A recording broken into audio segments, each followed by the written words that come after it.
ভারতের নবজাগরণের প্রতিকৃত ঈশ্বরচন্দ্র বিদ্যাসাগরের 205তম জন্মদিন উদযাপন করলেন এআইডিএসও বটতলা। তার প্রতিকৃতিতে পুষ্প দিয়ে এদিন শ্রদ্ধা জ্ঞাপন করা হয়। Video report, Tripura news 8। জানেন, আজ 26 সেপ্টেম্বর আমাদের ভারতবর্ষের নবজাগরণের প্রতিকৃত, ভারতবর্ষের ধর্মনিরপেক্ষ গণতান্ত্রিক বৈজ্ঞানিক শিক্ষা ব্যবস্থার, আধুনিক শিক্ষা ব্যবস্থার প্রবর্তক মহান মনীষী ঈশ্বরচন্দ্র বিদ্যাসাগরের 205তম জন্মদিবস।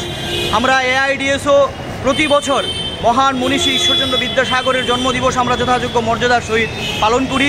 তার এই ধারাবাহিকতা আজকেও আমরা ঈশ্বরচন্দ্র বিদ্যাসাগরের জন্মদিবসটা আমরা পালন করছি। তার পাশাপাশি আমরা সংগঠনের পক্ষ থেকে সমস্ত মানুষের কাছে আবেদন জানাই, এই মহান মনীষী ঈশ্বরচন্দ্র বিদ্যাসাগরের জীবন কাহিনী ছাত্র সমাজের মধ্যে, ছেলে মেয়েদের মধ্যে চর্চা করার জন্য আমরা সংগঠনের পক্ষ থেকে বিদ্যাসাগরের ছবি দিয়ে আমরা ঘরে ঘরে আজকের দিনে সমস্ত শিক্ষা প্রতিষ্ঠান, অফিস, আদালত, ক্লাব, সমস্ত জায়গায় বিদ্যাসাগরের প্রতিকৃতিতে ছবি এবং মাল্যদান, পুষ্পার্ঘ্য অর্পণের মধ্য দিয়ে আমরা সবার নিকট আবেদন জানাই বিদ্যাসাগরকে স্মরণ করার জন্য।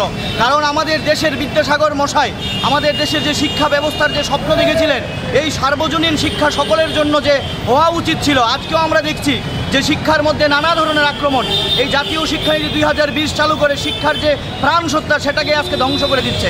এই বিদ্যাসাগরের প্রয়াণ দিবসেই জাতীয় শিক্ষানীতি 2020 চালু করেছে। আজ শিক্ষার যে বেসরকারীকরণ, শিক্ষার যে সাম্প্রদায়িকরণ, আজ শিক্ষা পুরোপুরি ধ্বংস হতে চলছে।